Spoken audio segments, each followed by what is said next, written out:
What's up guys, this is गुरु मान। आज गुरु pod के अंदर हम बात करने वाले हैं कौन सा मसल है जिसको ग्रो करने में बहुत ही तकलीफ होती है। One of the hardest muscle to grow.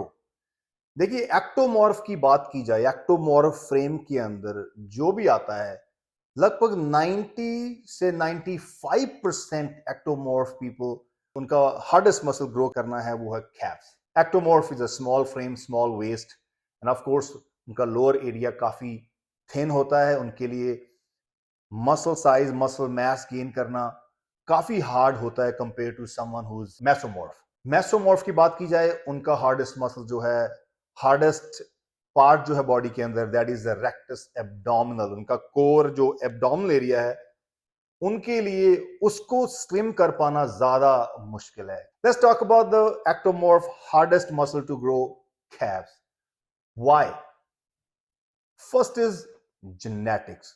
अभी मैंने बोला है बॉडी फ्रेम, उस फ्रेम के अंदर आपका बर्थ हुआ है। You can not change the skeleton, the frame जिसके अंदर आप, that is your bone structure. आपके वेस्ट का साइज, आपके रिस्ट का साइज, एंकल का साइज, आपके जो मसल का साइज वो छोटा होगा, आपका बोन का स्ट्रक्चर छोटा होगा। लेकिन बोन के ऊपर जो मसल होता है उसको आपने ग्रो करना होता है। Everybody does that.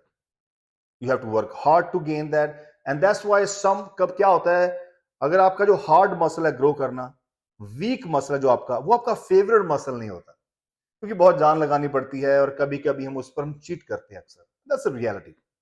जब मैं टीनेजर था, 20 साल का था, 25 का था, तो आई हैव इग्नोर कर देते हैं बंदे अपने वीक मसल को।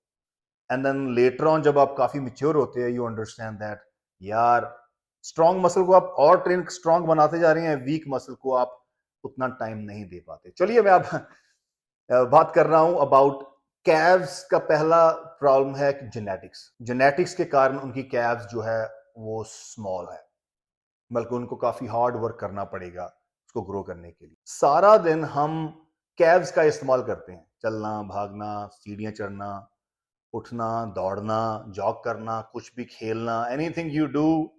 जब भी आप खड़े हो गए हो तो आपकी कैब्स पर लोड आ गया।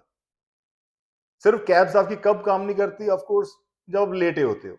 अकेली कैब्स नहीं, कोई भी मसल आपका उस समय काम नहीं करता, mostly your resting mode. So cabs जो है वो ऑलमोस्ट 80% आपके दिन का जो लोड है उसके ऊपर रहता है। लेकिन वो एंड्योरेंस बेस है। You can walk longer, you can stand longer. लोग कई कई घंटे बस में खड़े रह सकते हैं क्योंकि कैब्स आर एंड्योरेंस बेस्ड। लेकिन अभी क्वेश्चन है कि भाई हम इसको ग्रो कैसे करें। अभी मैंने भी ग्रो किया, बट मेरी बॉडी बिल्डिंग जैसी कैब्स तो नहीं है। मैं एक्टोमॉर्फ में हूं, और एक्टोमॉर्फ को उस कैब का साइज बढ़ाना या उसको मेंटेन करना बहुत चैलेंजिंग होता है। You can't go relax on those muscles, it's gonna slowly start shrinking because they need that volume, the frequency, the nutrient supply. तो अभी ठीक कैसे करना है? सबसे पहले फ्रीक्वेंसी, मतलब है कि जब कैब्स आपने ट्रेन करनी है, अगर कैब्स आपका वीक मसल है तो उसकी फ्रीक्वेंसी, मतलब कितनी जल्दी उसको हिट करना है। ट्वाइस अ वीक, हफ्ते में 2 बार उसको हिट करेंगे। वॉल्यूम, मतलब कितने सेट्स और रैप लगाने हैं, वॉल्यूम पर फोकस करना है। ट्रेनिंग वॉल्यूम जो उसकी होनी चाहिए लगभग 6 से 12, 6 रैप से 12 रैप्स, और 4 से 5 सेट्स।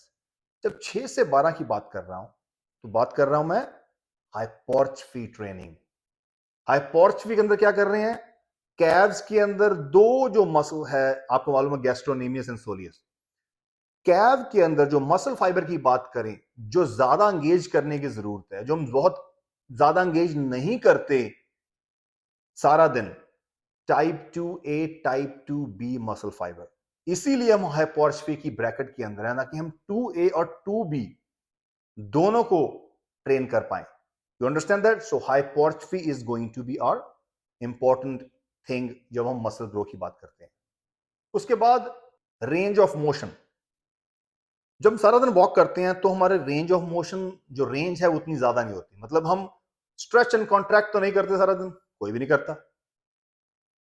तो जब हम जिम में ट्रेनिंग करेंगे, हम रेंज ऑफ मोशन पर काम करेंगे। Now range of motion is कि हम जब उसके 6 से 12 रैप लगा रहे हैं तो हम उस मसल को प्रॉपर स्ट्रेच करें और उस मसल को प्रॉपर कॉन्ट्रैक्ट करें। फॉर एग्जाम्पल, जब आप सीटेड कैफ रेज लगाते हैं तो सीटेड कैव्स रेज में जब आप नीचे जाता है वेट, तो आपकी कैव्स को स्ट्रेच करता है। वो स्ट्रेचिंग जो है वो जरूरी है। एंड जब आप calf raise, seated calf raise में आप अप करते हो, then you contract the muscle. So contraction मतलब स्क्वीज करना और उस मसल को स्ट्रेच करना। We have to go with the full range of motion, all the way up contract, all the way down for stretch. ठीक है, that is important. उसका next point आ गया प्रोटीन एंड क्रिएटिन। प्रोटीन तो आप already ले रहे होंगे, तो प्रोटीन तो चाहिए चाहिए, जब मसल की बात करते हैं हैव प्रोटीन। और क्रिएटिन आपने ऐड करनी है, helps to generate extra energy. मतलब आप कुछ ज्यादा जो कि रैप रेंज या थोड़ा लिफ्टिंग के अंदर आपको आपकी स्ट्रेंथ और बढ़ेगी, क्योंकि you need to work on the contraction, you need to load up more weight. अभी वो तो आप वैसे भी करते होंगे। तो क्या करना, जब कैव्स की एक्सरसाइज कर रहे हैं, वो जो फ्रीक्वेंसी आपकी 2 दिन की है हफ्ते के अंदर, उस टाइम आप 3 ग्राम क्रिएटिन एक्सरसाइज से पहले और 3 ग्राम एक्सरसाइज के बाद आप कंज्यूम करेंगे। स्पेशली ऑन दोज डे अगर आप नहीं क्रिएटिन यूज करते हैं, या क्रिएटिन आप ऑलरेडी 3 ग्राम दिन के अंदर लेते हैं रेगुलर बेसिस पर, तो कैव्स के दिन आप 6 ग्राम ऐड करेंगे। You understand that?